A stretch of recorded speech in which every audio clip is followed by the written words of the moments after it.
안녕하세요. 오늘은 국정자원 화제와 공공 클라우드에 대해 자세히 알아보겠습니다. 혹시 몇 년 전 갑작스러운 메신저 앱 서비스 장애로 하루 종일 불편을 겪었던 기억 있으신가요? 친구나 가족에게 메시지 한 통 보내지 못하고 택시 호출이나 결제 서비스가 막혀 발을 동동 굴렀던 그날의 혼란은 우리에게 데이터 센터의 중요성을 다시 한번 일깨워 주었습니다. 그런데 만약 이러한 서비스 장애가 카카오톡이나 네이버 같은 민간 기업이 아닌 우리 생활과 직결된 정부의 공공 서비스를 마비시킨다면 어떻게 될까요? 상상만 해도 아찔한데요.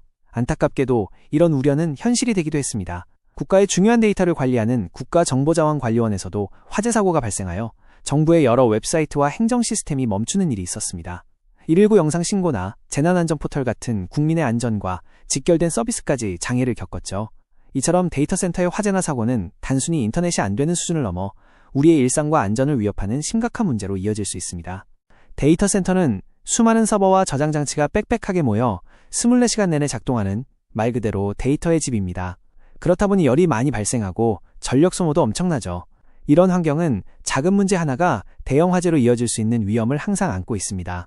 실제로 데이터 센터 화재는 배터리나 전력 공급 장치의 문제로 시작되는 경우가 많습니다. 한번 불이 나면 수많은 서버가 손상되고 전력이 차단되어 그 안에 저장된 방대한 데이터와 서비스가 한순간에 멈춰버리는 겁니다. 이러한 사고들은 우리 사회에 중요한 질문을 던졌습니다. 우리의 소중한 공공 데이터를 단 한 곳의 물리적인 데이터 센터에만 의존하는 것이 과연 안전한가? 라는 질문이죠. 아무리 대비를 잘해도 예기치 못한 사고는 언제든 발생할 수 있으니까요. 이 질문에 대한 해답으로 정부가 주목하기 시작한 것이 바로 공공 클라우드입니다. 아마 클라우드라는 말은 많이 들어보셨을 겁니다. 우리가 스마트폰으로 사진을 찍으면 자동으로 저장되는 온라인 공간, 바로 그런 것이 클라우드 서비스의 일종이죠. 공공 클라우드는 이러한 클라우드 기술을 정부와 공공기관이 이용하는 것을 말합니다. 그렇다면 어떻게 공공 클라우드가 데이터 센터 화재와 같은 재난의 대안이 될 수 있을까요? 가장 큰 차이점은 분산과 유연성에 있습니다. 기존의 데이터 센터는 특정 건물, 특정 위치에 모든 데이터를 모아두는 중앙 집중 방식이었습니다. 그래서 그곳에 불이 나면 모든 것이 멈춰버리는 치명적인 약점이 있었죠.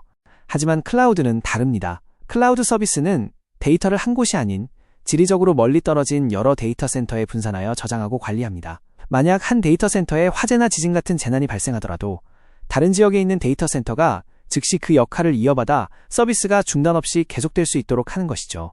이를 재해복구 능력이라고 하는데요. 물리적으로 분리된 여러 곳에 데이터를 복제해두기 때문에 훨씬 안정적인 서비스 운영이 가능합니다. 정부가 추진하는 디지털 플랫폼 정보의 핵심 중 하나가 바로 이 공공 클라우드로의 전환입니다. 2025년까지 주요 공공 시스템을 클라우드로 전환하고 장기적으로는 모든 시스템을 클라우드 환경에 최적화된 클라우드 네이티브로 바꾸겠다는 목표를 가지고 있습니다. 물론 일각에서는 공공 데이터를 민간 기업이 운영하는 클라우드에 맡기는 것에 대한 보안 우려를 제기하기도 합니다. 중요한 행정 정보나 국민의 개인 정보가 유출될 수 있다는 걱정이죠. 당연히 매우 중요한 문제입니다. 그래서 정부는 아무 클라우드나 이용하는 것이 아니라 클라우드 보안 인증 시 SAP이라는 아주 엄격한 기준을 통과한 서비스만을 이용하도록 하고 있습니다. 데이터 암호화, 접근 통제 등 복잡하고 까다로운 보안 요건을 모두 충족해야만 공공기관에 서비스를 제공할 자격이 주어지는 것입니다. 또한 공공 클라우드로의 전환은 단순히 재난에 대비하는 것 이상의 장점을 가집니다. 필요할 때마다 IT 자원을 유연하게 늘리거나 줄일 수 있어 갑자기 접속자가 몰리는 연말정산 서비스나 명절 기차표 예매 시스템 등을 안정적으로 운영하는 데에도 큰 도움이 됩니다. 새로운 정책이나 서비스를 개발하고 도입하는 속도도 훨씬 빨라지죠. 결과적으로는 국민들이 더 편리하고 안정적인 공공 서비스를 이용할 수 있게 되는 것입니다. 데이터 센터 화재라는 아픈 경험은 우리에게 더 안전하고 효율적인 디지털 정보로 나아가야 한다는 교훈을 주었습니다. 공공 클라우드로의 전환은 바로 그 교훈에서 시작된 중요한 변화의 발걸음입니다. 물론 성공적인 전환을 위해서는 철저한 보안 대책과 체계적인 계획이 뒷받침되어야 할 것입니다. 이상으로 국정자원 화재와 공공 클라우드에 대해 자세히 알아보았습니다. 오늘 저희들이 알려드린 정보가 도움이 되셨다면 저희 채널 구독과 좋아요 부탁드립니다. 더 좋은 정보로 찾아뵙겠습니다. 감사합니다.